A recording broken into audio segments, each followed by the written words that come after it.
கிறிஸ்துவுக்குள் பிரியமானவர்களே, ஆண்டவராகிய இயேசு கிறிஸ்துவின் நாமத்தில் என் அன்பின் வாழ்த்துக்கள்.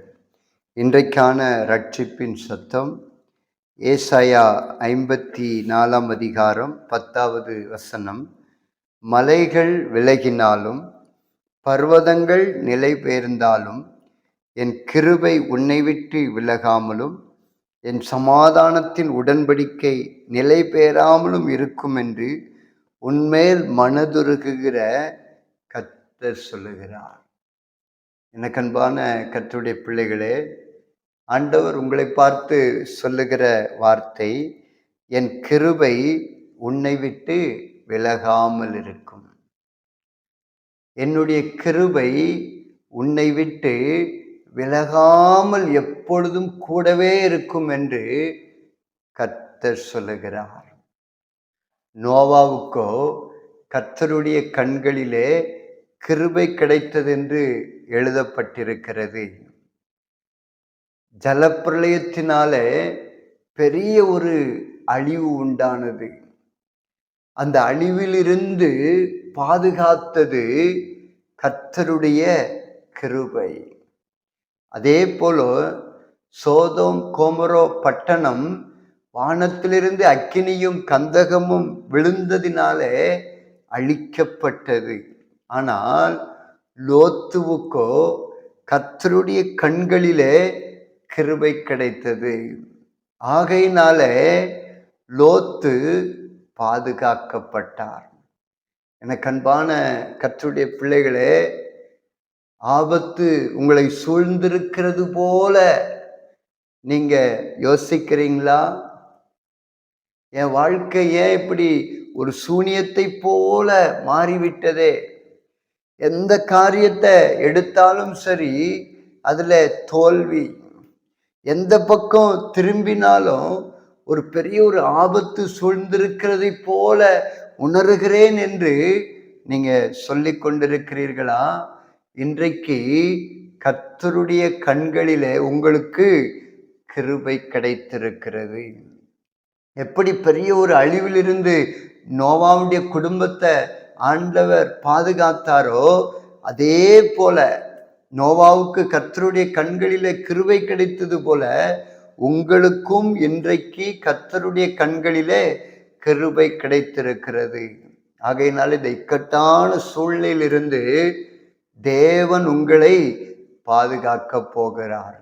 தேவன் உங்களை விடுவிக்க போகிறார். சோதோம் கோமோரா பட்டணம் அழிக்கப்பட்டது.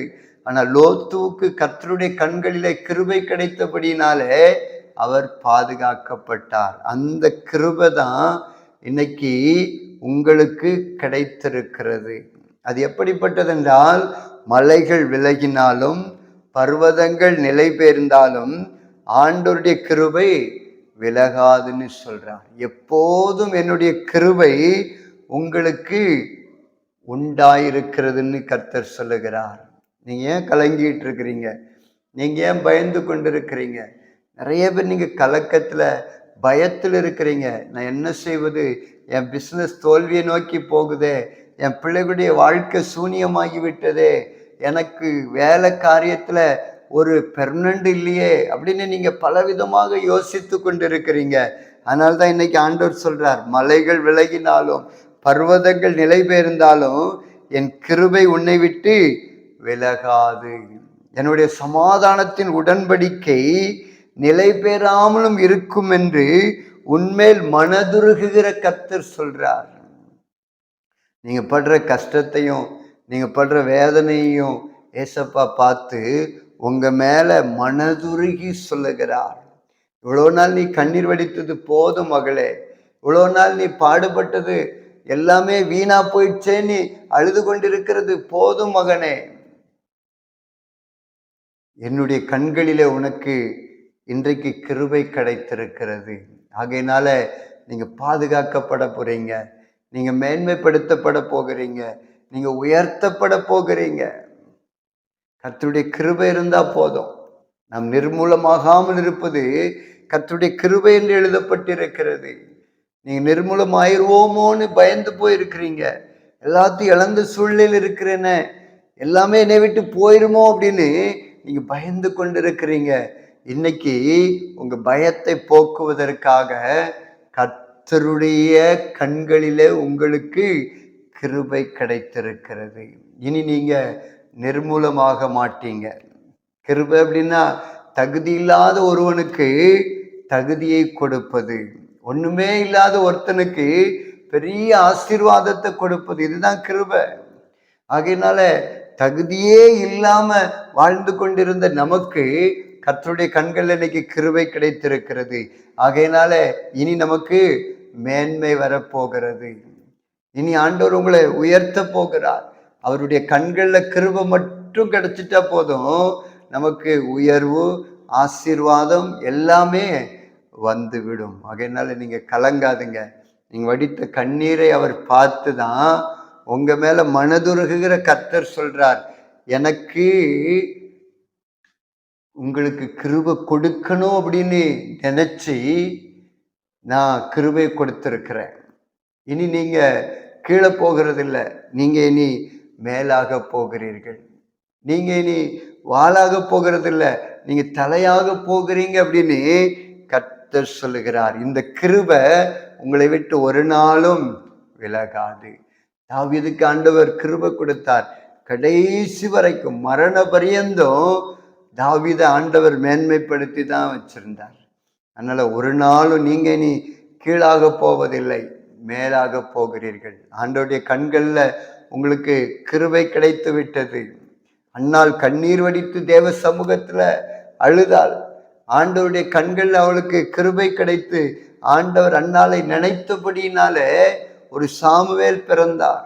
அதே போல உங்களுக்கு கர்த்தருடைய கண்கள்ல கிருபை கிடைத்திருக்கிறது.